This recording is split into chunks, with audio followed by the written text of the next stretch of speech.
Hi friends, నమస్తే. నేను మీ Navaneetha. Welcome to smart Telugu home maker.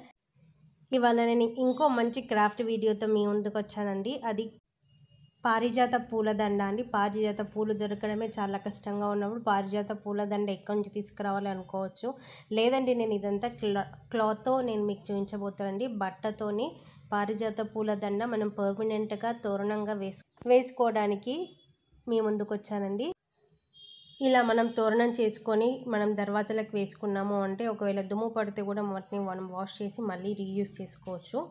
ముందుగా మనం ఒక అట్ట ముక్క తీసుకోవాలి. దాన్ని ఇలా మనం ఒకటి ఓవెల్ షేప్లో, ఒకటి ఆకు షేప్లో కట్ చేసుకోవాలి. అది సైజ్ ఏంటంటే 3/5 సెంటీమీటర్స్తో ఒక ఓవెల్ షేప్, 3/7 సెంటీమీటర్స్లో ఒక లీఫ్ షేప్ కట్ చేసుకొని ఉంచుకోవాలి. ఎందుకు ఇలా మనం ముందుగా కట్ చేసుకోవాలి అంటే మనం క్లాత్ని కట్ చేసుకునేటప్పుడు మనకి ఎలాంటి ఇబ్బంది లేకుండా ఈజీగా కట్ చేసుకోవడానికి, ఆ షేప్ ఈజీగా రావడానికి, మనం అట్ట ముక్కకి షేప్ ఇచ్చాము అంటే మనం క్లాత్కి ప్రతిసారి షేప్ ఇవ్వడానికి కష్టం కాకుండా ఉంటుంది.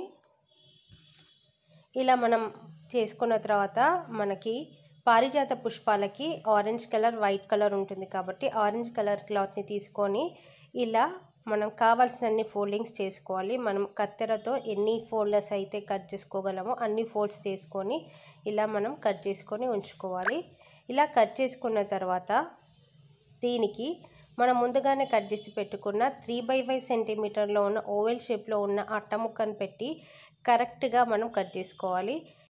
కరెక్ట్గా అట్ట ముక్కను పట్టుకొని అట్ట ముక్క అనేది జరగకుండా మనం ఈ క్లాత్కి అయితే కరెక్ట్గా షేప్ ఇచ్చి ఓవెల్ షేప్లో మనం అన్ని క్లాత్ని కట్ చేసుకొని చిన్న చిన్న ముక్కలుగా రెడీ చేసి ఉంచుకోవాలి. చూస్తున్నారు కదా, ఓవెల్ షేప్ అనేది చాలా పర్ఫెక్ట్గా ఇవ్వాలి. ఓవెల్ షేప్ ఇవ్వకపోయినా కానీ స్క్వేర్ షేప్ అయితే పర్ఫెక్ట్గా మీకు వచ్చి ఉంటే బాగుంటుంది. ఇది డెఫినెట్గా 3/5 సెంటీమీటర్స్ ఉంచుకోండి. లేదు మీకు ఇంకొంచెం పెద్దగా కావాలి అంటే సైజులు పెంచుకోవచ్చు. మనం ఇది లోపల పారిజాత పుష్పంకి లోపల సైడ్ కాడకి ఈ సైజ్ తీసుకున్నాము. అదే రెక్కలకైతే 3/5 సెంటీమీటర్స్ తీసుకోవాలి. విడ్త్ అనేది 3 సెంటీమీటర్స్ అంతే ఉంచుకోవాలి. లెంత్ మాత్రము కాడలకి 5 సెంటీమీటర్స్, రెక్కలకి మొత్తం ఓవరాల్గా 7 సెంటీమీటర్స్ అలా తీసుకుంటే మనకి పువ్వు అనేది చాలా పర్ఫెక్ట్గా వస్తుంది. సో మనమైతే ఇది షేప్ అయితే కరెక్ట్గా కట్ చేసుకుందాం. ఒకసారి తీసిన తర్వాత చూస్తున్నా కదా, నేను క్లాత్ తీసి చూపిస్తున్నాను. ప్రతి క్లాత్ కూడా షేప్ అవుట్ అవ్వకుండా ఓవెల్ షేప్లో వచ్చింది. ఒకవేళ మీకు ఓవెల్ షేప్ రావడం కష్టం అనిపిస్తే స్క్వేర్ షేప్లోనే కట్ చేసుకొని ఇలా పక్కన ఉంచుకోండి. ఇలా వీటన్నింటినీ రెడీ చేసుకున్న తర్వాత ఇప్పుడు మనకి పెటల్ అనేది పారిజాత పుష్పంకి వైట్ కలర్లో ఉంటుంది కాబట్టి మనం వైట్ కలర్ క్లాత్ దీన్ని కూడా మనం 7 సెంటీమీటర్ లెంత్ తీసుకున్నాం కాబట్టి అలా 4 లేయర్స్ వచ్చే రకంగా 21 సెంటీమీటర్స్లో వరకు ఒక మార్క్ ఇచ్చేసి అలా కట్ చేస్తున్నాను. అంటే మనకి 4 లేయర్స్ క్లాత్ వస్తుంది అన్నట్టు. ఇలా 7/4 అంటే 21 సెంటీమీటర్స్కి అలా తీసుకున్నాను. మీకు ఎన్నైనా తీసుకోవచ్చు. అలా 4 లేయర్స్ తీసుకున్న తర్వాత 4 ఫోల్డింగ్స్ని ఒక్కసారిగా మనం మడిచి అలా ఒక దగ్గర పెట్టుకొని 4 లేయర్స్ని ఒక్కసారిగా మనం కట్ చేసుకుంటే ఈజీగా మనకి పెటల్స్ అనేవి తొందరగా కట్ చేసుకోవచ్చు. ఎక్కువ లేయర్స్ అయినా కానీ మనకి సీజర్తో కట్ అవ్వదు, మరి తక్కువ లేయర్స్ అయితే టైం ఎక్కువ తీసుకుంటుంది కదా.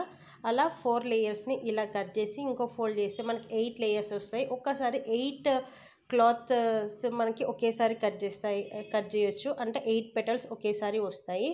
మనం ముందుగానే కట్ చేసి పెట్టుకున్న లీఫ్ షేప్లో ఉన్న ఈ కార్డ్బోర్డ్ షీట్ని తీసుకొని సేమ్ అదే షేప్లో మనం కట్ చేసుకోవాలి. ఇక్కడ ఏంది అని అంటే డెఫినెట్గా 3 సెంటీమీటర్సే ఉంచుకోవాలి. ఒక్కోసారి పెద్దగా అవుతూ ఉంటాయి. మళ్ళీ తర్వాత మనం ఫోల్డింగ్స్ చేసుకునేటప్పుడు ప్రాబ్లం అవుతుంది. మనకి ఇంకా 3 సెంటీమీటర్స్ కంటే తక్కువ ఉన్నా పర్వాలేదు. వైట్ క్లాత్, ఆరెంజ్ క్లాత్ అయితే డెఫినెట్గా 3 సెంటీమీటర్స్ ఉంచుకోవాలి. ఇలా మనము షేప్ అయితే కరెక్ట్గా ఇచ్చుకోవాలి. లీఫ్ షేపు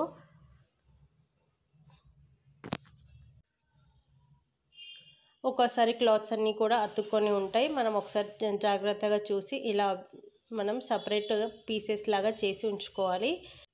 ఇప్పుడు మనం ఆరెంజ్ క్లాత్స్ని, వైట్ క్లాత్స్ని రెండింటిని తీసుకొని కూడా మనం ఫ్లవర్ షేప్ ఇచ్చుకోవాలి. ఫ్లవర్ షేప్ అయితే మనకి వచ్చింది. ఇది నేను మీకు చూపించలేదు, సెకండ్ టైం ఇప్పుడు చూడండి, కరెక్ట్గా అబ్జర్వ్ చేయండి, తెలుస్తుంది.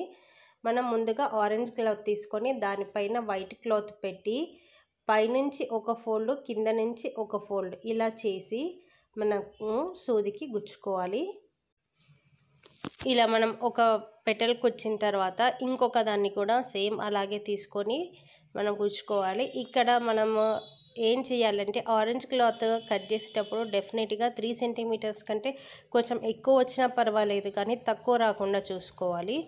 అలాగే వైట్ కలర్ క్లాత్ అనేది 3 సెంటీమీటర్స్ కంటే తక్కువ వచ్చినా సరే కానీ ఎక్కువ రాకుండా చూసుకోవాలి. ఇలా అయితే మనం ఫ్లవర్ షేప్ ఇచ్చేటప్పుడు మనం సూదికి గుచ్చుకునేటప్పుడు ఇలా మనకి ఇబ్బంది కాకుండా ఉంటుంది.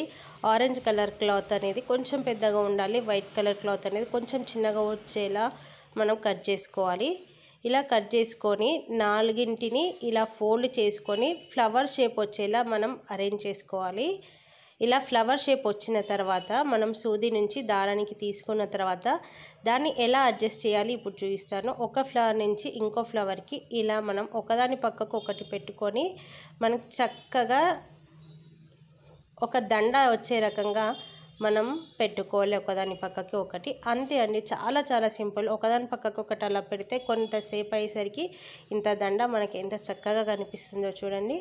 ఫైనల్గా అయితే మనం కావాల్సినంత లెంత్లో తీసుకొని మనం కట్ చేసుకుంటే సరిపోతుంది. చూస్తున్నారు కదా, మనము దేవుడి దర్వాజాకి వేస్తే కూడా ఎంత చక్కగా ఎంత కలర్ఫుల్గా కనిపిస్తుందో. ఐ హోప్ ఈ వీడియో మీ అందరికీ నచ్చిందని అనుకుంటున్నాను. ఒకవేళ నచ్చినట్లయితే లైక్ చేయండి, షేర్ చేయండి, సబ్స్క్రైబ్ చేయండి. Thanks for watching. ఇంకో వీడియోలో మళ్ళీ కలుద్దాం. బాయ్.